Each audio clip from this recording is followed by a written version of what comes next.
everybody, welcome to another episode of Let's Play. I'm here with Adam from Blackfyre Productions, and today we are bringing you the Marvel Universe miniature game. So I know, I talk a lot about how I'm not a huge superhero fan, and I'm not a huge superhero fan. When I read comic books like the Dark Horse Aliens and Terminator comics. I read Sandman and Black Orchid and Swamp Thing, and even more contemporary comics. I like things like Garth Ennis comics like The Boys. I like 2000 AD comics like Judge Dredd. I was never a superhero and capes fan. But, and there is a but here, and it's actually versus what comic books I read and what cartoons I watched. So when the Marvel Universe miniature game came out, one of the things that was quickly apparent is, unlike the Batman game, it wasn't being based necessarily on the films and the popular like Singer stuff that had happened since the 2000s. It was more rooted in the Marvel Age 90s look of the Marvel Universe. Yeah. So. Like the X-Men. The X-Men, exactly. Yeah. The Avengers in that, they look like the 90s Avengers. Right. And even the bad guys Brotherhood of Mutants and stuff. The only stuff that's sort of contemporary is the Guardians of the Galaxy. Yeah. But you couldn't not do that because they're a more contemporary property. They weren't around in the 60s during like the formation of these superhero teams. You have an older Guardians of the Galaxy team, but most people nowadays aren't gonna really realize who they are. Because the old ones were like, they were the ones dealing with like the Lantern Corps and stuff, right? They would know all the cosmic sort of like Marvel stuff was happening. So, Like I never followed them. I didn't either. It wasn't until the movie came out that really drew my attention. But these Guardians of the Galaxy look like the Guardians of the Galaxy from the films. They've been stylized after those Guardians of the Galaxy. But everything else is sort of set in the 90s, 80s to 90s property era of that stuff. Yep. And I never read the Marvel comics in that era. I was too busy reading Punisher and stuff like that from Marvel, Blade maybe. But me and my little sister watched the heck out of the 90s X-Men cartoon. That was like a staple of my Saturday mornings.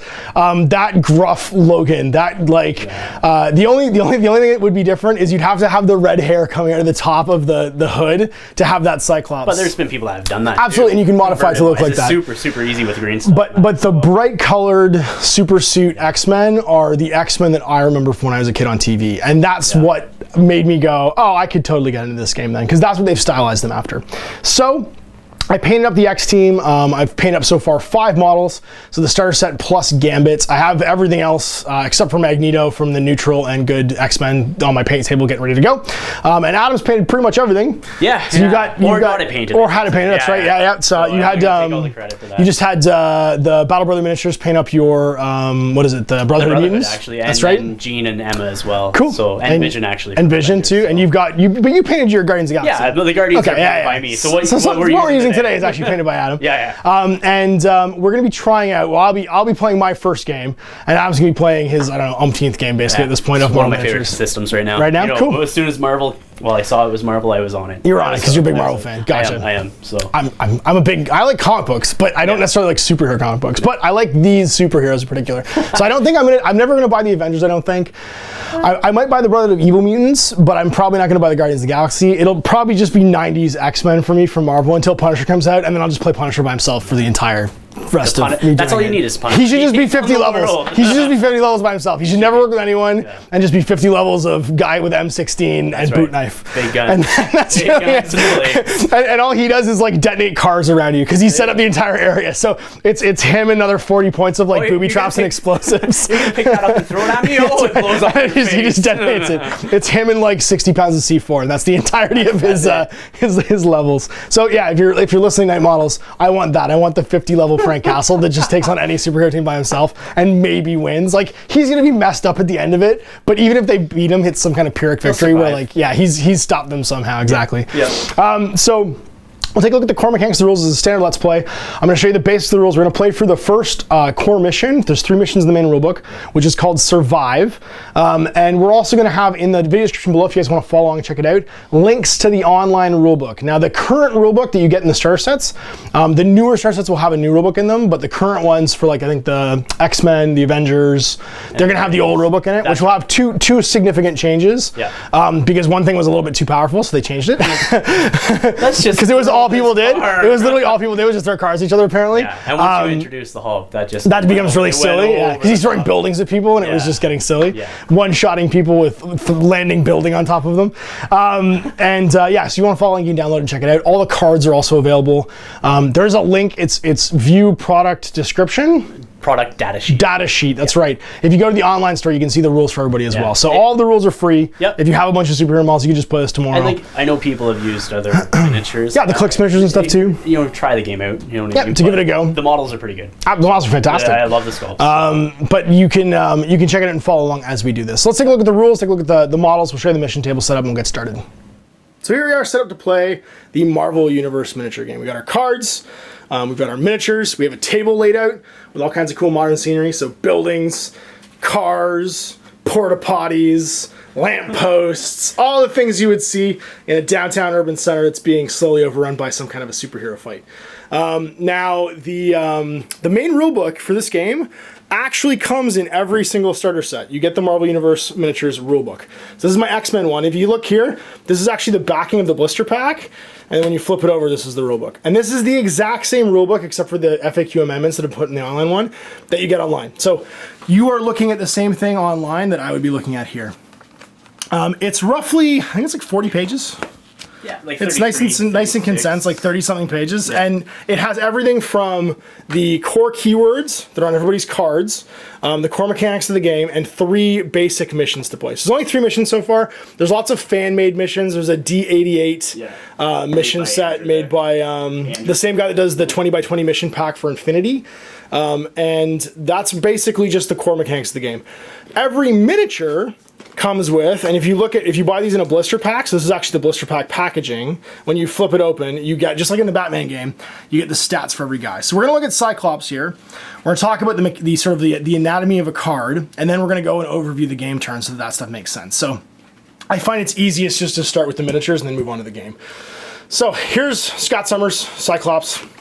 The least liked by Bryan Singer character, I think, in the entire Marvel universe. I don't know why, because he's a lot cooler in the comics than he is in any of the movies. And he has a bunch of different stats. This stuff's gonna look confusing in the beginning, but I really like the way it's laid out because everything you need to play every single character is on the card. Yep. There's very few core mechanics that are just in the rulebook. Like, there is no basic attack. Everything this guy can do to fight is right here in the columns on this one side. The only thing that's like a basic core mechanic that everyone can tend to do if they have a high enough strength is throw stuff. Yep. And then walk around. And that's what's covered in the rulebook. Everything else will be on your card. So if you want to know what a guy can do, there's no hidden information. All your options are basically here in front of you. So everyone's got an alias, first of all. This is Cyclops, and a name, Scott Summers. That becomes important in your team building because you can only have each person once. So like you couldn't take Iron Man and then have Iron Man Mark 44 Hulkbuster armor in the same army because they're both Anthony Stark. You can't have Tony Stark twice. So the name is really important, and the alias means you can have different versions of people. So for instance, if you had Jean Grey, you could have Jean Grey, and then you could also have Dark Phoenix Jean Grey, right? It means that they can do different incarnations of people later on and still have them in the range. But it also just precludes you from taking the same person in the same one. But of course, you could just have different people wearing different marks of Iron Man armor too. So you could have like Patriot, and you could also have War Machine in the same thing. And they might actually be the same miniature, but they're different dudes wearing kind of the same mark of armor, which is super cool. So you can actually have some of that stuff happen as well. Then you've got level, and these are the 2 most important things for list building, because level is just your point value. Represents how strong you are and how many of people you can include in a game. So level, if you just think of that as point value, it's almost interchangeable, because when you play a game, you'll typically pick a game size. Now standard games are 50, star set games are 30. We're playing a 30-point game here today, or 30 levels a game. And Cyclops here is level 7, which means he takes 7 out of my 30 levels that I can take for an army. And then finally you have affiliation. Everybody has 2 kinds of affiliation, which is the color and the symbol. So if this guy's a mutant, right, because he has the X symbol there, and he's a good mutant, he's a hero, which means he's blue. You can be a villain, which means you're red, or you could be a neutral, which means you're gray. So you can only mix neutral and then the other 2 polarizations of alignment in your factions. You cannot take heroes and villains together. And that's why Magneto's neutral, is Magneto occasionally actually fights the X-Men. So you can have Magneto be in your force. He's a gray mutant, whereas all of the X-Men are blue. So blue, blue, blue across the board. Whereas Emma Frost, she's gray. She'll fight on both sides. And so will Gambit. Yeah. Because he's occasionally been known to fight with other mutants when they have sexy parties, I guess, because that's what Gambit does. Now, there's not a lot of neutrality in the other factions. So, for instance, the entire Cosmic faction right now for Guardians of the Galaxy is all blue, Yep. There's no neutrals. And the same thing goes to the Avengers. There's no bad guys, no neutrals either. So it's really just the mutants right now that have bad guys and then have neutral models. Yep. And then there's some ones that are kind of debatable. Like, I don't see Deadpool as being a good guy. Like, I don't know why he's not neutral, because he's Deadpool. He's Deadpool. If you got if there's time to make the chimichangas, he doesn't really care who he's fighting with. Right. And that's basically your core stuff for list building. Oh, the unicorns. That's right, the unicorns and chimichangas. So I think that's pretty much the core there for how you make a list. Is you decide a level size of game, and then you pick your affiliation and you pick models from that. So all of my models today are going to be good, but if you want to see something that can be dual faction, Wolverine actually has 2 different affiliations. So he's level 8, and he can be taken either as a superhuman with the Avengers, or he can be taken as a mutant. And he's good on either team. He won't play as a bad guy. You can also make teams of pure neutrals, but right now that's a pretty limited supply. It would basically just be Magneto plus Emma plus Gambit plus nobody else. That's it.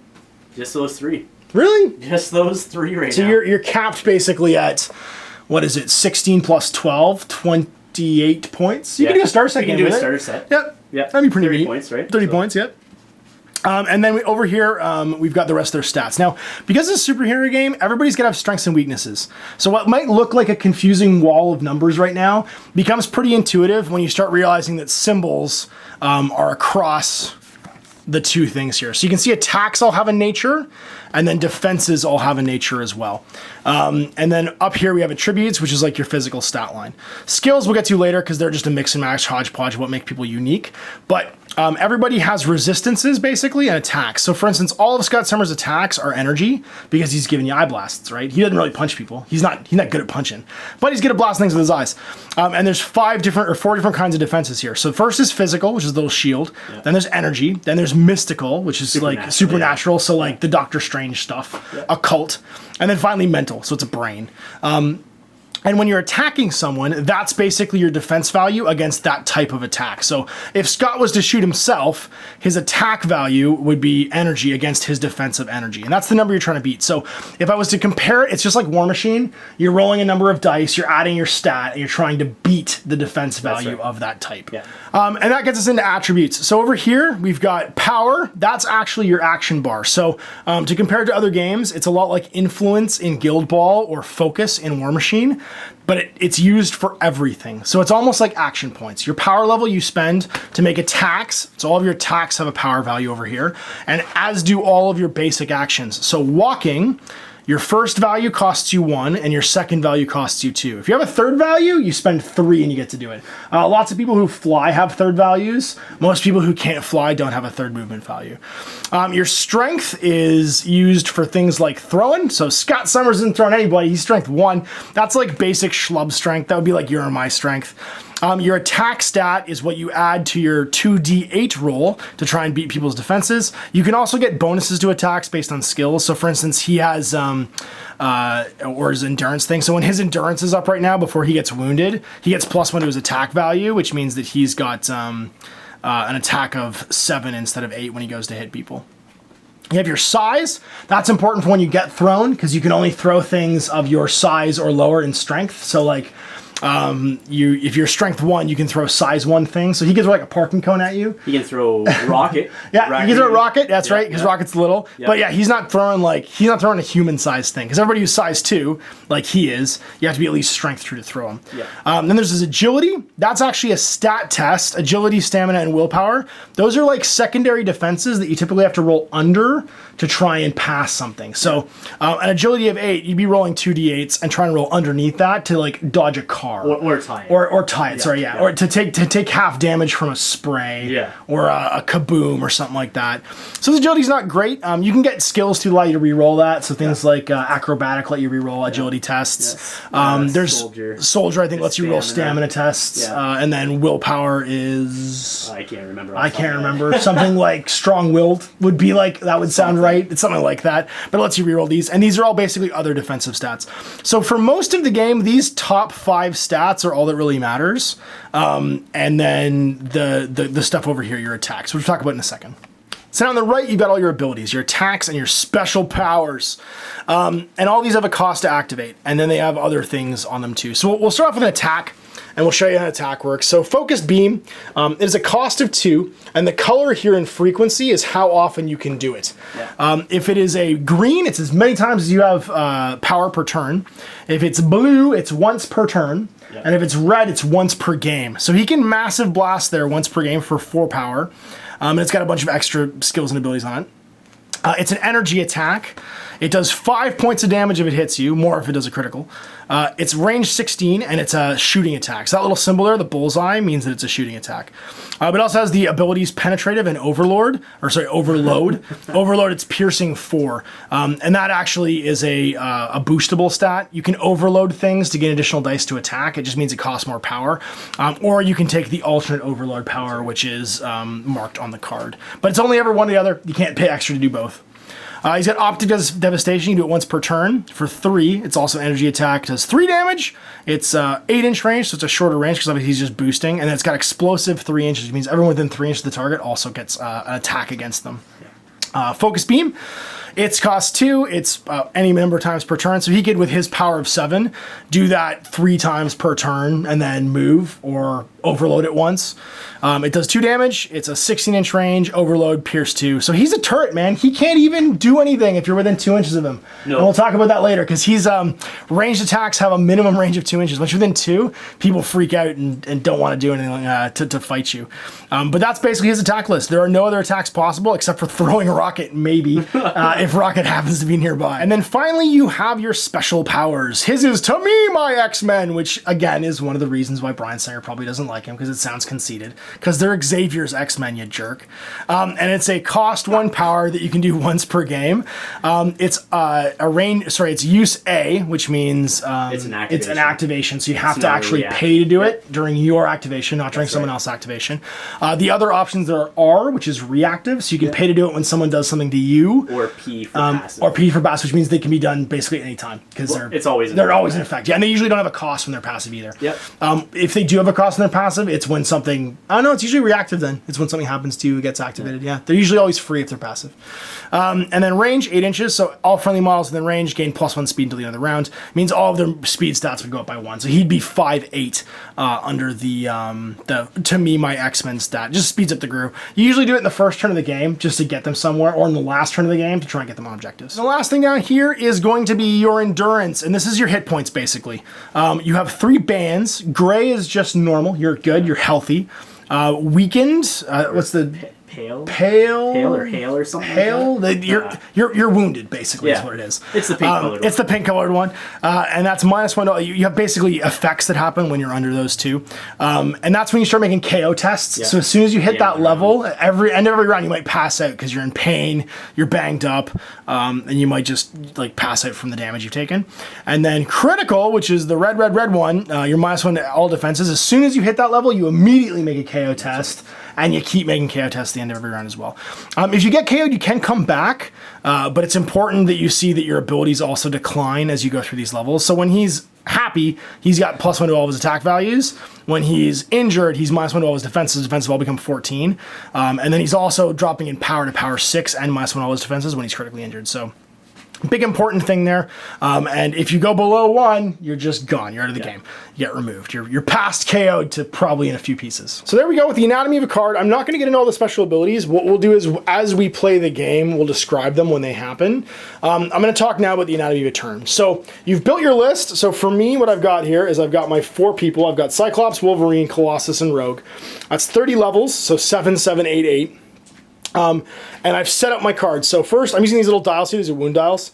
If someone would to make these for this game, people would probably buy them because they don't exist, to mark power for everybody.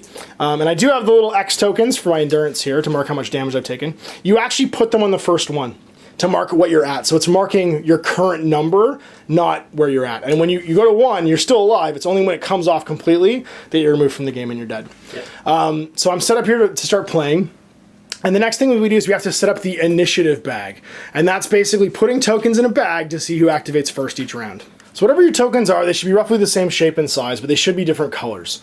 And what you do is you take some kind of opaque container and you put a number of each color in it equal to the number of turns of the game you're going to be playing. So survival is a 6-turn game, and that means there'll be 6 of each token in here. And each turn will draw one to see you guys' activation first. So the Guardians are going to be white, and I will be blue. When we actually go to draw these, they get put in the bag.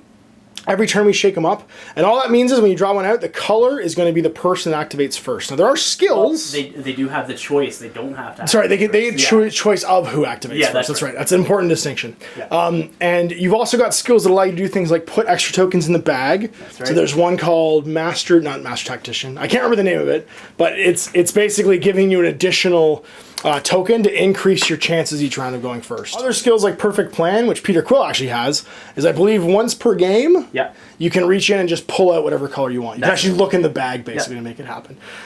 Which again, it means that guys that might not be good at fighting can be really good at manipulating the game turn, and that can often be a thing that sets up the game to win. So we're going to put all these in a bag, and that's going to set up our initiative for each round. So now that we've set up that little initiative bag, we're going to go to the sequence of play. First of all is the power phase. So players distribute their power counters to each of their models, and anything that happens in the power phase will also happen, like regenerate, stuff like that. So like Wolverine's going to get a health or endurance back every single turn. And then finally, models that are KO'd basically will get their KO recovery roll, I think, at that point too, to see if they come back. No, it's when you activate. That's right, when they activate. That's right. So if a character's KO, they actually do get their power. They don't. They don't. Power. No, that's right. They just activate them and they get their power back. That's right. Yeah, after you make your stamina check and stuff. Yep. Then it's the initiative phase. Players determine the order in which they're going to proceed. This stage adds some unpredictability, so you might go first one round, not first the next round, but you get the choice so long as you pull your color token. Then it's the action phase. This is going to be super familiar to anybody. You activate a model, I activate a model, you activate a model, I activate a model. There are some guys that can manipulate that. So for instance, Master Tactician on Cyclops, he can make a test, I believe. I think it's a willpower test. Yep. And if he passes, he gets to choose another of his team to activate next. So you can do some chain activation in this game. There's also a duo ability where people are like a named character they're allowed to activate right after. Comrade, I think it's called. And there's also the pass function as well. That's right. So the pass function, what that is if I have less models than you, I gain one pass. That's right. So. And it's based on model count at the beginning of the turn. So you gain a pass based on the current model count. So when you're down guys, it doesn't mean you just get super out activated and beat up basically. And then finally, there's the final phase. That's a chance for damaged characters to heal. Some special effects must also be resolved in this phase. And then you tidy up all your counters and stuff that would expire at the end of the round. Yep. That's the important thing. The knockdowns is the big deal. Yeah. It's worth noting, if everybody's knocked out on one team at the end of a game, the game immediately ends because they've lost. That's right. So there's a tabling condition in this game. If you do manage to knock out a supergroup, that will end the round. So now we're going to talk about rolls. Rolls are a pretty big deal in this game, and there's two kind of rolls. There's to hit rolls, and there's typically stat rolls. And stat rolls are things where you're trying to roll equal to under stat. So let's start with hit rolls. Hit rolls can have two different types usually. There's ranged and melee. So we'll start with good old Cyclops over here and show off a ranged roll. Now ranged rolls have a minimum range. They're always minimum range 2. So if you are here, Drax cannot be shot. But if you're back a little bit, now I can actually shoot Drax with my Cyclops Eye Blast. I look here. I have 7 if I've activated him first. Power. I'm going to spend 2 to shoot you with a focused beam. So the focused beam, it has a range of 16. I'm well within 16 inches. It'll do 2 damage, and I can overload it for Pierce, which is a special ability. So Pierce is important, and the number of Pierce is the number of inches back that the thing actually goes afterwards and can make additional attacks with. So if I decide to Pierce with it, not only would I hit Drax, I would hit scenery behind Drax, and let's say Rocket was standing there, I get to make a ranged attack against him as well, which is pretty huge. I can also overload for an additional die. So I'm not going to choose to Pierce here, because why would I? But I will spend 1 additional one. So I'm going to go down from 7 to, 6 to 5 just to pay the cost, and then down to 4 to overload it, to roll additional dice. So now normally I would roll 2d8s, add my attack value, which for Cyclops is 6, but because he's unwounded, goes to 7. And I'd have to beat your energy defense. And what's Drax's energy defense? It's 15. 15. So I have to beat a 15. Now, because I'm boosting, I get to roll an additional d8 here. Now, there are such things as criticals. Criticals let you do extra damage, and boosting gives you more chances of a critical because it's just any double. Any double. Any double in the pile, as long as it hits, exactly. Also improved defense is for the defender, which is a reaction after. Yeah. So now that I've declared my attack and declared my dice number, you get the opportunity to spend one of your power to try and boost your defense, and that allows you to add a d8 to your defense value. No, it just goes up by 2. Oh, it goes up by 2. That's right. Yeah. So his energy defense goes up from to 15 to 17. 17. That's right. It's a flat 2. My bad. I'm thinking of other games where you boost with dice. So now I have to beat a 17 with 3 dice. I get a 7, 15 plus 7 is 22. So Drax is going to get hit. I got no doubles in here. So all he's going to do is take 2 damage. So Drax moves his counter from the first thing down 2, whoop, and he's been slightly injured. I'm a bit worried because Drax is pretty terrifying. So what I'm probably going to do next is actually move, because I don't want to get Drax charged. He can go 9 inches and punch me if he gets into base to base. So I'm going to spend 2 and move. And you can do these in any order. So I have a 4-7 movement. I could spend 1 power to move 4 inches, or 2 power to move 7. So I'm going to move 2 power. I'm going to go down to 2 more power left, whoop, and move 7 inches. So good old Cyclops is just going to be like, peace, I'm out! And he's going to run over here, whoop, and hide a little bit. And then for his last 2 power, he's just going to shoot again. Power now completely drained. Now Drax still has 6 power left, so he could once again boost his defense if he wants to. I have no ability to boost my attack. The improved defense actually lasts all round. Oh, that's right. It's right. It's till the next time you activate. That's cool. Or until the end of the turn. So he doesn't actually have to do that because he's already paid for it once. Yep. So I have to roll 2d8 and beat a 17, adding 7. So I get an 8 here, plus 7 is 15. I'll miss with my second blast. And now it's Drax's turn to activate, and he can walk up and punch me in melee. Now, I could have pre-measured this, and I probably should have, because I have left Cyclops just within 9. And that means Drax can spend 2, going down to 4, and run up to melee me. So he's going to move 9 inches, whoop, into base to base with Cyclops, and we'll show how melee works. Alright, so now that he's moved into melee, he can make his attacks. Now, Drax is pretty straightforward. He just stabs dudes with knives. That's it. He's all into the stabbing. So he's got a base cost of 2, so it'll cost him 2 to put down. Yep, so his power goes down to 2. Yes, and it's a physical slashing attack. These are the 2 natures here. So it's going to be against my physical defense, and if I had something off of slashing, like an improved defense or something like that, that would prog off that type of damage, but there's nothing else there. So do you want to boost it? Yeah, I'm definitely going to boost it. So I'll put you down to 1. Down to 1. So that's going to allow me to roll 3d8. You got it? Yep. I do not have any power left to try and boost my defense, so in reaction, I can just do nothing but get hit on 15s. So Drax attacks is regularly 5, but because he's healthy, he gets a +2 attack on his endurance bar. So it's 7 plus whatever I roll. He also gets +2 defense against mental stuff when he's healthy. Because he's not very bright, but he's very stubborn. He doesn't understand allegory. That's right. So this is the roll for Drax's attack.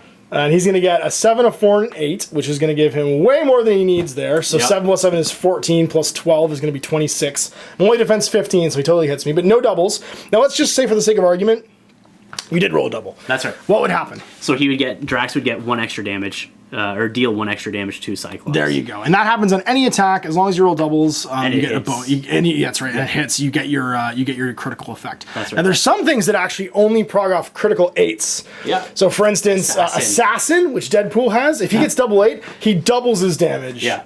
And then you still get the critical bonus on top of that. So he'd get usually 2 normally. His katanas would go to 3 and then double to 6. Well, no, you add after multiplication. Sorry, it falls. It'd be 5. It'd be 5. That's right, because you add after you multiply.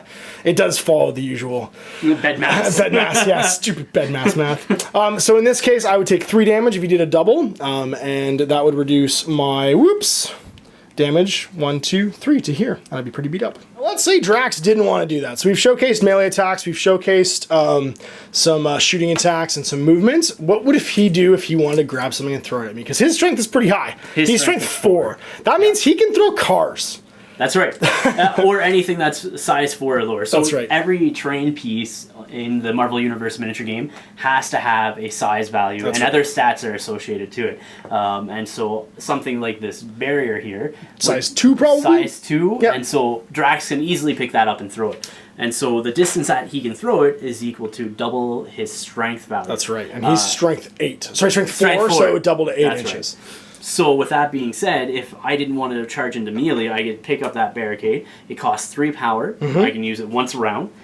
Well, let's say you didn't want to pick up the barricade, because you might not be within 8 inches right now. That's true. Right? You had to charge 9 to get to me. So let's say instead you wanted to move and do something. You could walk for 4 inches, and let's say maybe throw an ambulance at me. Yeah. So now you're definitely within 8. And if this is size 2, cars are size 3, and we're going to count the big trucks and stuff as size 4, he can pick up an ambulance and throw it at me. That's so if it's a terrain feature or a friendly model, you don't even have to try and do anything to try and grab it. You just pick it up. You spend the power and you pick it up. That's right. So he'd spend 3 to do that. That's right. And now basically you make a range attack with it, don't you? I make a range attack. Same as and you melee. can boost it just like normal. That's right. So it would cost him 1 to boost it. So if it was 3 to do it, so he's moved for 1, he's picked it up for 3. Now he's gone to 5 by boosting it, and he's gonna throw an ambulance at me.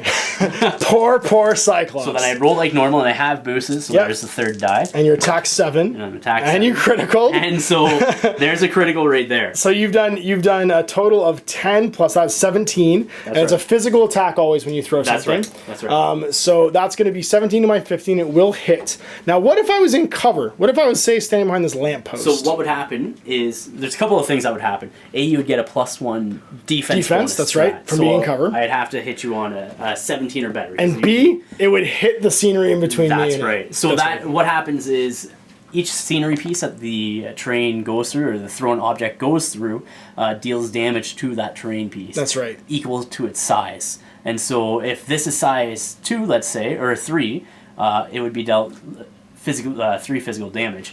If it ever receives enough equal damage equal to its size, it's destroyed. It's destroyed. And that includes buildings. That's right. That includes everything. It doesn't come back. And it won't reach Cyclops. So if you have enough item or in between me and you, it'll stop because it'll crumble to pieces before it hits him. So now if he's in the open, how much damage does he take? I believe he takes its size and damage. Size and damage, but because I critical, it's plus 2 4s, it's +1. So that's right. Plus that'd 4. Be 5. So 5 damage on the Scott this time. Yeah. So instead of going whoop, I'd be 1, 2, 3, 4, 5, and I'd almost be critically injured. And then on top of that, you'd also be knocked down. That's right, because if you're hit by anything, you'd be KO'd or KD'd. Yeah. So with that basic demonstration in mind, we are going to set up survival. Now we would go back and forth alternating until everybody was out. At which point we would reset the game turn and start over. The game is going to last, what we said, 6 turns potentially. Yep. And this is going to be the first mission in the mission pack. So survival is basically one team being ambushed by another. We will have 2 deployment zones. The first one is going to be in the center of the table, anywhere within, I believe it's 4 inches of the center point. 6 by 6. It's 6 by 6. Yes, so it's 3 inches from the center point of the table. So it's a 6-inch cube, basically. And then the rest of the table, the other team's going to deploy within 3 inches of any edge, but not within 2 inches of each other. So you can't set up like first turn throws and stuff like that by being in base to base. Yeah. Now, the victory conditions, you can earn up to 5 VPs. 1 VP for incapacitating the highest level enemy character. You have to nominate 1 if they're all tied. 1 VP if your highest level character is still alive at the end of the game. Again, you nominate 1 if you're tied. 1 VP if half your models are still alive at the end of the game. 1 VP if all of your models are still alive at the end of the game. And this is cumulative for the preceding condition. And then 1 VP if half or more of your opponent's models are incapacitated at the end of the game. So the more you take out and the more survives. This is a basic beat 'em up and kill mission where one team's ambushing the other. So the first thing you do as you go around and set the table is you define all the sizes for terrain. This is important to know how much damage it can take and whether or not you can pick it up and chuck it. So starting with our smallest, all of the parking cones and like little dinky stuff are all size 1. It's like, Deadpool might throw a parking cone at you because he's not very strong. Actually, I guess he's stronger than most. Cyclops might throw a parking cone at you. Anything that looks bigger than that, that's like man size, would be size 2. So like Jersey barriers, these guys. The Porta-John, I would say, is size 2. These like planters and stuff are size 2.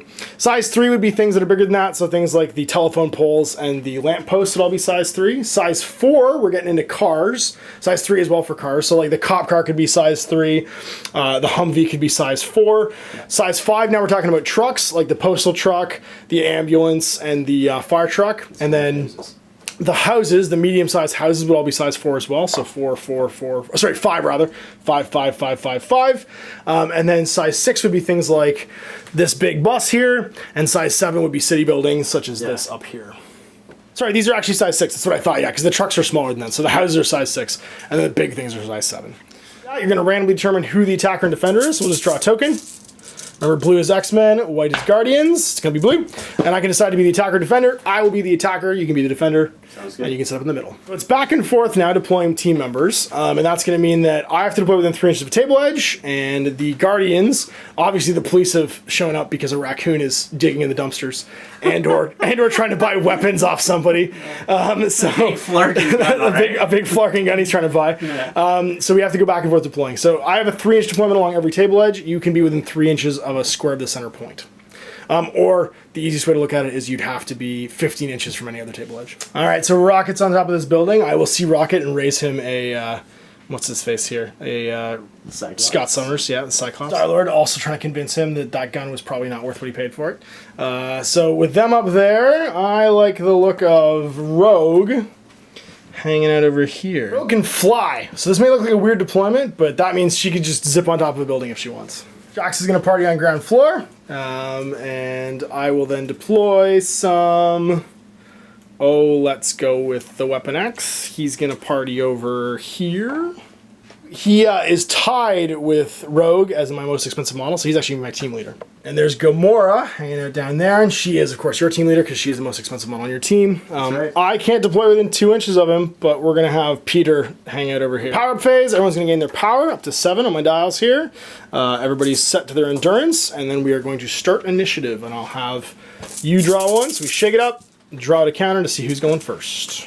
It's going to be you. Or you can make me do it. Go ahead. Can I make do it? Okay. Sounds good. So we're going to start by nominating the Cyclops, and he is going to spend 2 of his 7, going down to 5 here, to run. So he runs 7. He's 4-7 normally.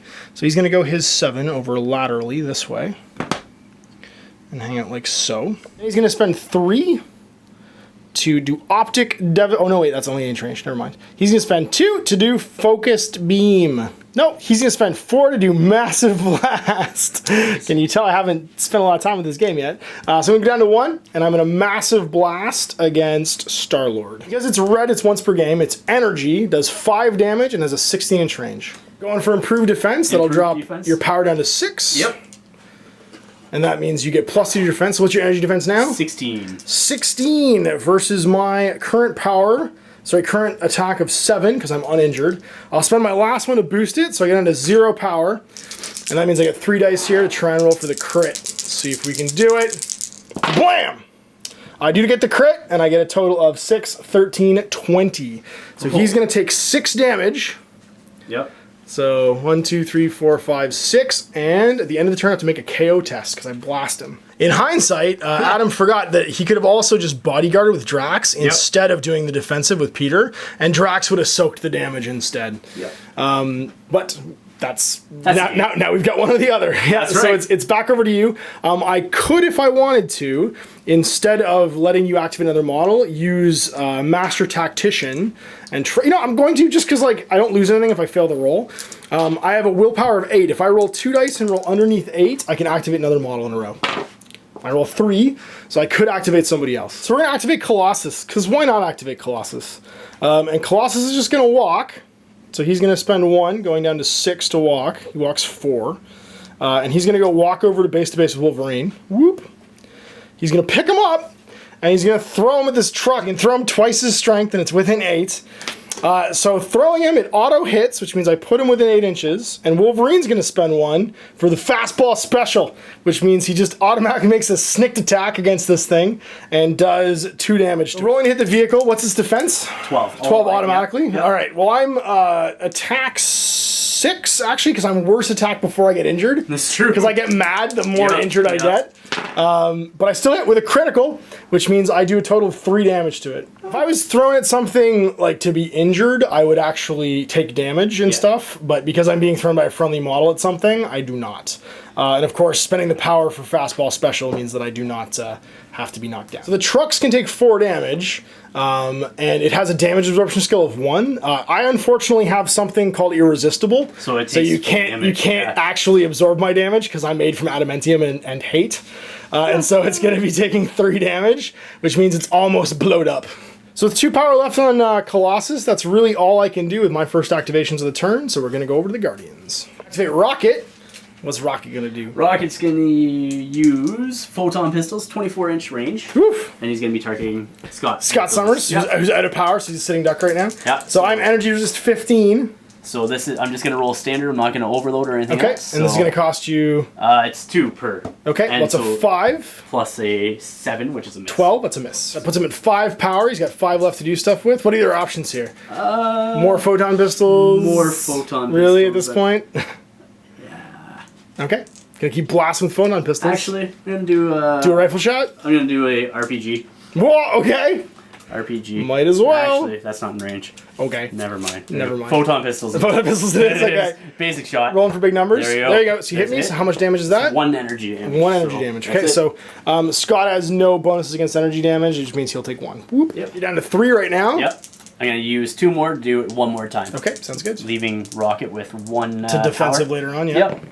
And so there's 7 plus 7 is 14. Not enough. Not enough. All right, well, I guess we're activating Wolverine. He's going to spend 2 to run. So that puts him at 4. So he runs 7. That means he's going to go 4 up to this wall.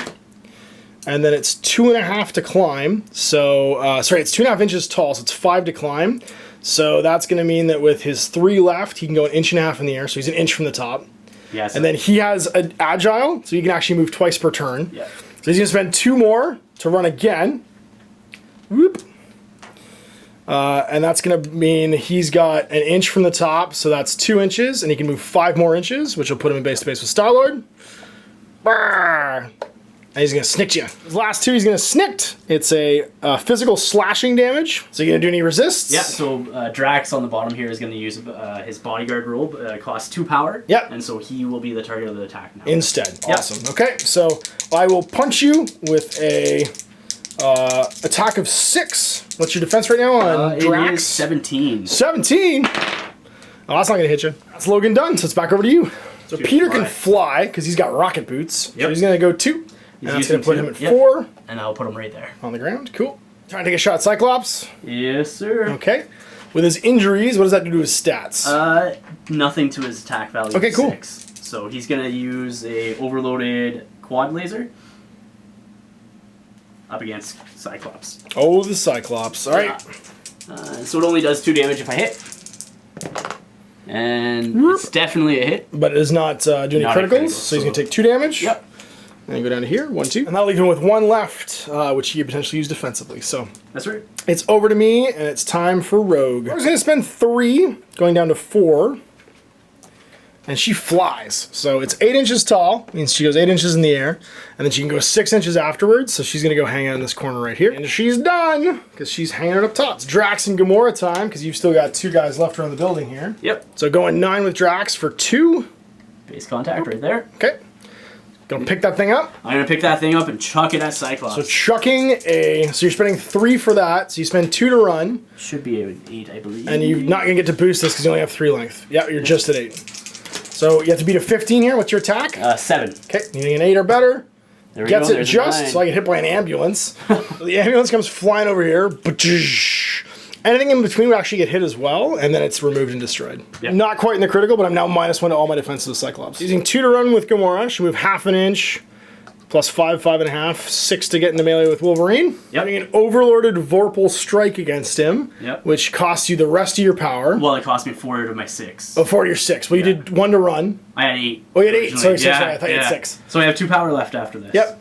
So this is the overloaded. And this is physical? This is physical. Okay, so 16? Yep. So here we go. 3, 3, 2 is 8. It's a critical though.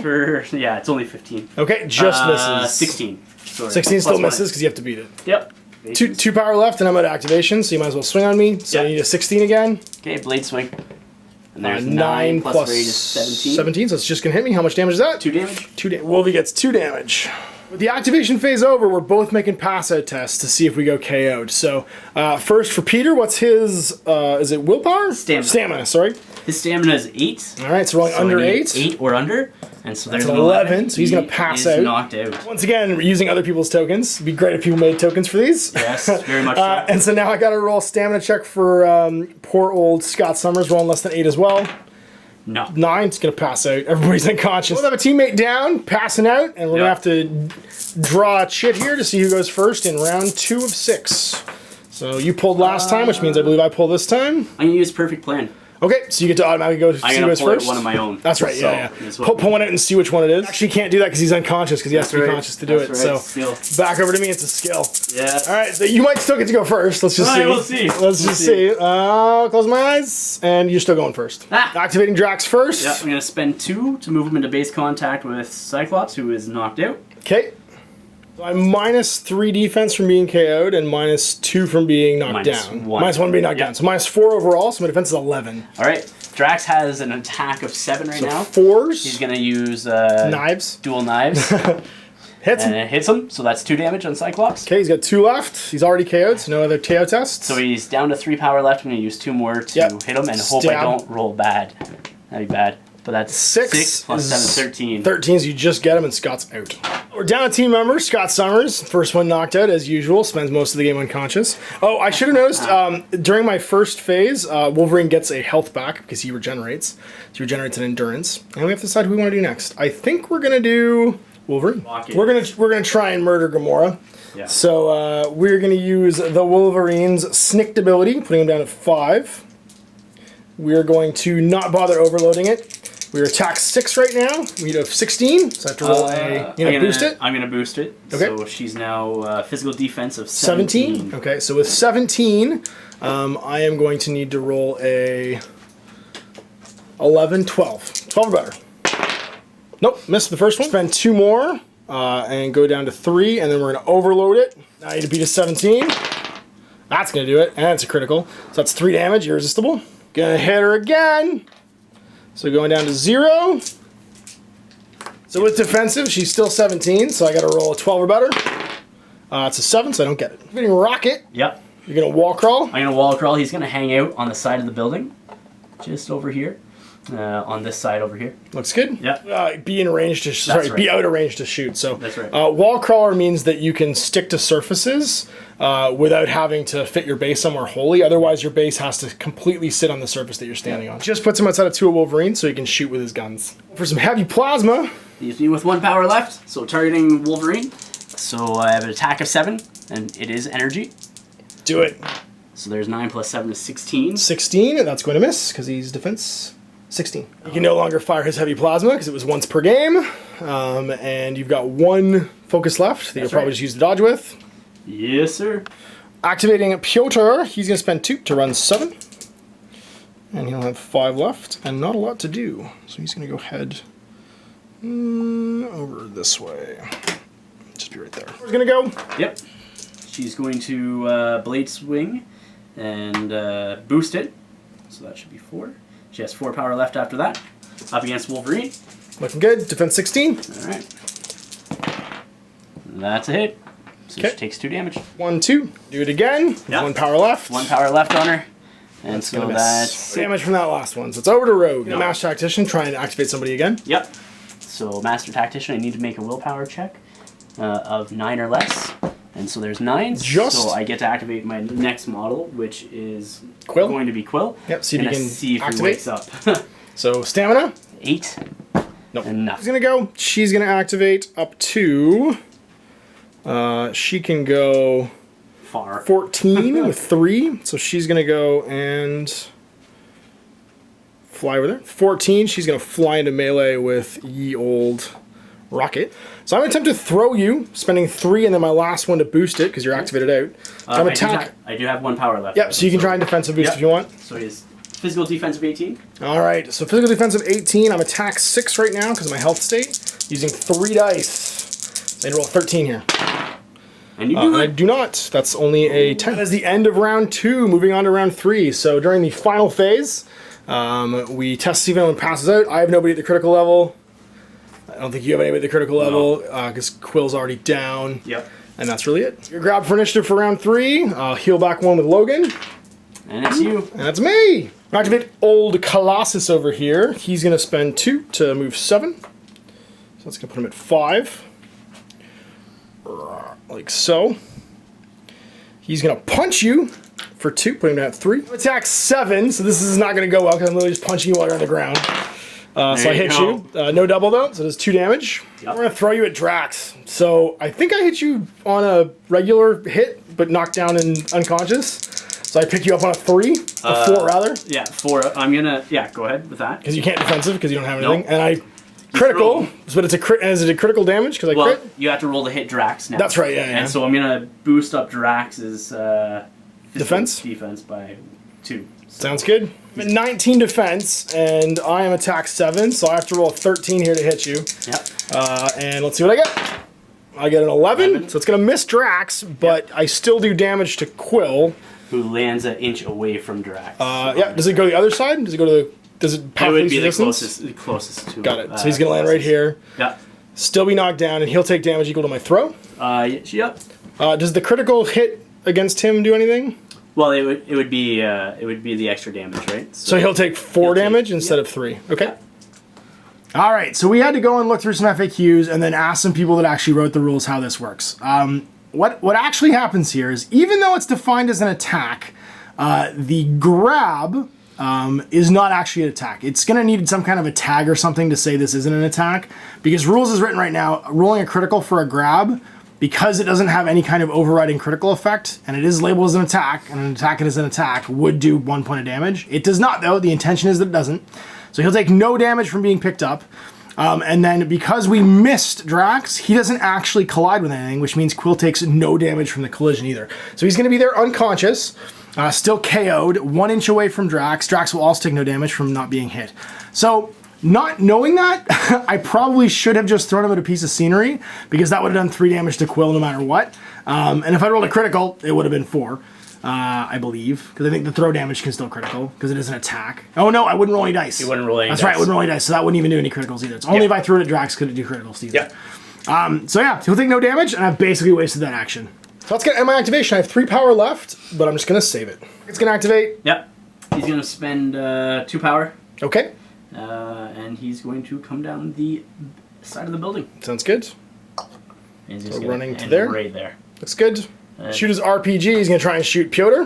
No, he's gonna shoot Rogue actually. Rogue. All right. Yeah, Rogue, and he's gonna overload it. So that's gonna be 4 power, leaving him with 1 left. And this is energy. This is energy. Yep. Okay, so we'll spend 1 for defensive stance. That's gonna make us energy 18. Okay. So trying to hit Rogue, you need a. She's currently energy 18, and your attack is 6. Attack is 7 with him. Okay, so you need 11 on 3. All right. Gonna do it. That will no do crit it. though. No crit, so she does take 3 damage. Okay.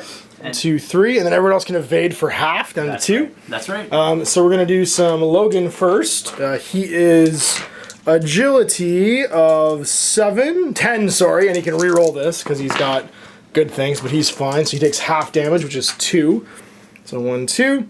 And then Colossus is actually, because this would be a blast, I don't think we'll actually, at an angle, it's not going to hit him. Yeah. Because to get to the point where it can hit him, it's going to be more than 3 inches away. Where's agility? Yep.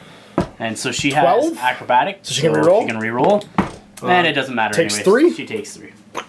So Rocket is done. We're going to go over to ye old Gamora now. And we're going to start stabbing her, I think. So Wolvie's going to activate. He's got 7. So he's going to snick you, because why would we not snick you? Absolutely. What's your defense on the lady? I'm going to use improved defense. Yeah, and I'm going to... 17. I have to declare my overboost first. I was asking what your actual thing is. Yeah, 15. Because I think I declare my boost before you declare your... Yeah. Whatchamacallit, my overload. So I have an overlord, and then you can choose to overload or not. So I go down to 4 with a sneak attack. Are you going to boost? Oh, yeah. Okay, so you get down to 7. So you're 17 right now. Okay, I am still attack 6, so I need 12. It's going to crank you and be critical, and it's irresistible, so you take 3 damage. Yep. I'm going to do it again. So I'm down to 1. Try and stab you. And that's a another 12. critical. Another critical, yep, so 3 more. So she's down to her last health point. Yep. She has to endurance check right now or be KO'd. And 5, she's just good. Yep. Where's going to go? Yep.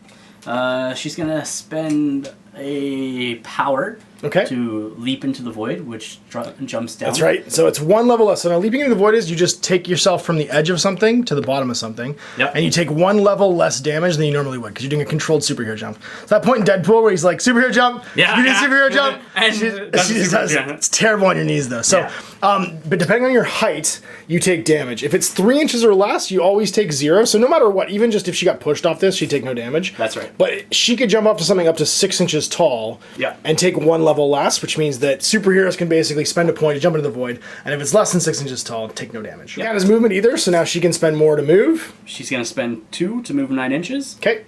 Leaving her with 4 left. She's going to move 9 just to stand next to Quill. Yep.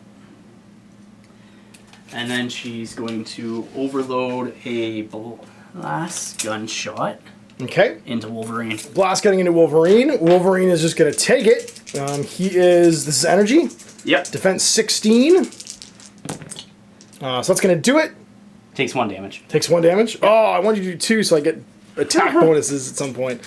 All right, so I take 1. After that, she's going to try using Master Tactician. Okay. To activate another model. So I need to make a willpower check, and she makes it. Okay. I'm going to activate Drax next. Sounds good. So moving 6. So I'm spending 2, and I'm going to move 9 into base contact with this. All right, so it's going to leave him with 4. And then he's going to use 3 to grab the barrier and chuck it at Wolverine. Chuck it at Logan. Do it. No, at Rogue, actually. At Rogue? Sounds good.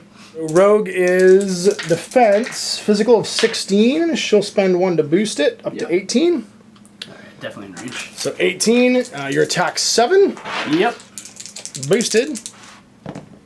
There's so that's going to be 15. 15. 17 does not do it, and this goes away. Yep. All right, so it's over to me. We're going to activate Rogue. She's going to spend 1 and move 4. I'll move her base into base space with Logan. And then she's going to throw Logan at Quill. With an 8, he's on the ground. I'll boost it for all of it, so I'm out to 0 power now. Your defense 10 against physical? Defense 10, yeah. Okay, and I think it's going to hit these 2 on the way. Well, it will hit Drax for sure. So. Yeah. So 10, but, I get you with a 9 plus 5 is... Sorry, plus 6 actually is 15. Only hits Peter then. Yeah. I'm going to spend 1 on Logan to do fastball special. Absolutely. So I get placed in base to base with him. Path of least resistance, I can put myself, I guess, here, because I can't fit in between everybody else's bases. Or maybe here is closer. Yeah, I'm just going to see wherever's closest. And that means I can make a snicked attack against you afterwards for free. So you're going to take 3 damage. 2 damage from the... I'm strength 4, so 3 damage from that. So I think he's down to 1. And then I get a free snicked attack, which hits you, and you take a bunch more, and you die. And he's done. I do take damage still, I think, from hitting you. So in we go, and that's going to remove him, and then I will be standing here. And I believe I take damage collaterally from getting hit? Not from being thrown by a friendly. Oh, that's right, not from being thrown by a friendly. But I just land on you with my claws. Turn 4, during the final phase, you have to make a pass-out check for Gamora. Yep. And what is hers? A D8 instead of a D10. That works. And she's 9. She's good? Yep. So she's unconscious. She's 8. Whoop. So it's initiative. Adam is drawing this turn to see who goes to the top of turn 4. That's going to be you. Me. One's getting a pass this turn because we have the same number of models remaining on the table. And heals 1 during the initiative step. Using 1 for who to move into base contact? Drax? Yep. Okay. I'm going to activate Drax first. Looks good. Moving in base contact. Okay. I use 2 to dual knives on Wolverine. All right, sounds good. I'm going to use 1 on Wolverine to up his physical defense to 18. Okay. As a reaction. So your attack is 6. It is 7. 7, okay. So that's 7 and 5, 12. That's going to definitely do it. And so 19. he takes 2 damage. Looks good. Oh, he might pass out, but he's in the red zone now for getting angry. Then I'm going to use 3 to grab him. All right. I'm going to pick him up. Defense 18. Overloading it, so you're down to 0 now? Yep. Okay. Looking for an 18. It's 11 plus 7. You needed a 19. 12 plus 7, so... 19, so you just got it. Yep, so you pick me up? Yep, and then I'm going to hurl him into that building there. Hurl him into the building, just automatic? Okay, so I'll take 3 damage. Yeah. Boop. Immediate knockout test, and I'm knocked down. So knockout test, stamina 8, I am KO'd. We are going to activate Colossi. He's going to spend 1 to move 4. and go into base to base with his buddy over here. And be like, hey, what's up, y'all? Then he's gonna boost a throw, so he's down to 2. Yeah. And try and grab old Drax there. So I am attack 7 to his defensive 17. He has no power left to boost it. So I need to roll a 11? No. 7 to 17? 11, yes. That's gonna do it. So I grab him, and I'm gonna throw myself a Gamora, which I'll boost as well. Defense 11 on the ground. I'm attack 7, so I hit 5.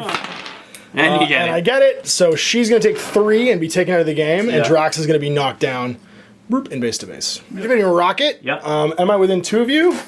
I don't think so. Just out, so you're okay. So you can use your template attack. Yeah, once around. And try and do your big flarkin gun. Big flarkin gun.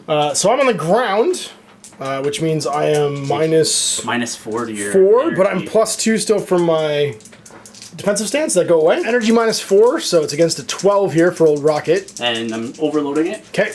So don't roll all ones. So you're that's good. a hit. No crit. So he takes 3 damage. Okay, so he's at 1 left. And then he's going to overload his photon pistols next. Energy left. No energy left, so Looking for a 12. Get it. So that's the damage we need to take out Wolverine. So activate Rogue. She's going to spend 2 to go fast. Going 8 and fast. flying. So we're going to fly 8 over to this car. Then we're going to pick it up for 3. And we're going to throw it at this building and hit Rocket. Agility test on old Rocket. Here we go. He is agility 12. And so he makes it. Okay. So he takes no damage from that. None, or do you take half? Well, I thought he took half damage from that, but apparently he takes none if he passes, so this truck's destroyed, and he just gets out of the way. We're out. It goes to turn 5. All right, so checking right now to see who gets what. For the initiative roll, no one healing. We pull you, so it's over to you. All right. Activate Rocket first. Yeah. Okay. He's going to spend 2, and he's going to move on over beside Drax. A couple inches away. So that way I can hopefully get them in the flame template. Use his big flarkin gun and overload it. So we have 2 left. Okay. And he's going to be attacking Rogue with it. Okay. Hitting both those guys. Looks good. I'm going to up my defense on Rogue, which makes her against energy 18. Okay. So I have 6 left. I did say I was overloading it. So. Yes, you did. Overloaded against a 16 and a 17. It's going to fail. That's good. So I'm going to up it 2 to 6. So he is defense 19 against energy. And 15, that's a that's a 15. hit. That's a hit. So he's 19. What kind of damage is it? One of the few things Colossus doesn't resist. So he's going to take 2 damage. Yep. Finally, it's a photon pistol into Rogue. She's still defensive. High. 18. Yeah. So see if you hit her. Nope. No. Activate Rogue. She's going to spend 1 to move. So go fly over into Drax over here. Yep. And then I'm going to boost a throw. Okay. Boosting his physical defense to 19. I get 3 dice. Which means right now I'm looking for a 14 to hit you. See if I can do it. That's going to be a 7 plus 6 is 13. So that's 19 total, so it misses. We'll spend our last... no, we're just going to sit on it. We're going to sit on 2. We're good. Activating Drax next. Yep. Spending 2 to hit Rogue. Okay, I'm going to spend 1 for Bodyguard and Colossus to make him the attack. Okay. And then I'm going to boost to defense 22. 1 reaction per. Oh, 1 reaction per? Yeah. Got it. So then I'm just defense 20. Yep. So I need 14 or more. Nope. That's a 13, so nothing. Win it again. I will spend 1 more to make whatchamacallit, Peter Colossus. the target attack. Yep. And so nope. Nope. How many? Got 2 left. How much power does he have? 4 left. I'll wait. I'll save the last 2. Sounds good. All right, so we are going to activate Peter. He is going to move for 1 down to 3, and base to base both these fellas. And then he's going to spend his last 3 to grab Rocket. A Bodyguard and Drax. Yep. Okay. So what is your defense on Drax? 17? 17. I'm attack 7, so I need 11 to hit you. That's an 8, so I miss. That is turn, down to turn 6, final turn of the game. It's Adam's turn, final draw of the game. We are pretty much close to even. I think the person that takes somebody out this turn will be the winner, and it's going to be Guardians going first. Drax going to go first. All right. Drax is going to target...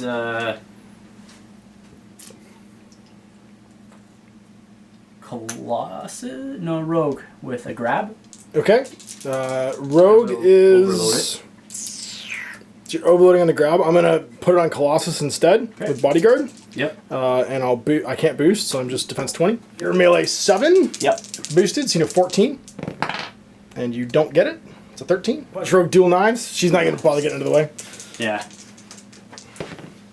7 plus 7 is 14. Misses. Nothing. All right, I'm going to activate ye old rogue first, and she is going to attempt to grab big boy here. Yep. Going to boost it, so she's got 3 dice right now. Okay. Hitting on a 12.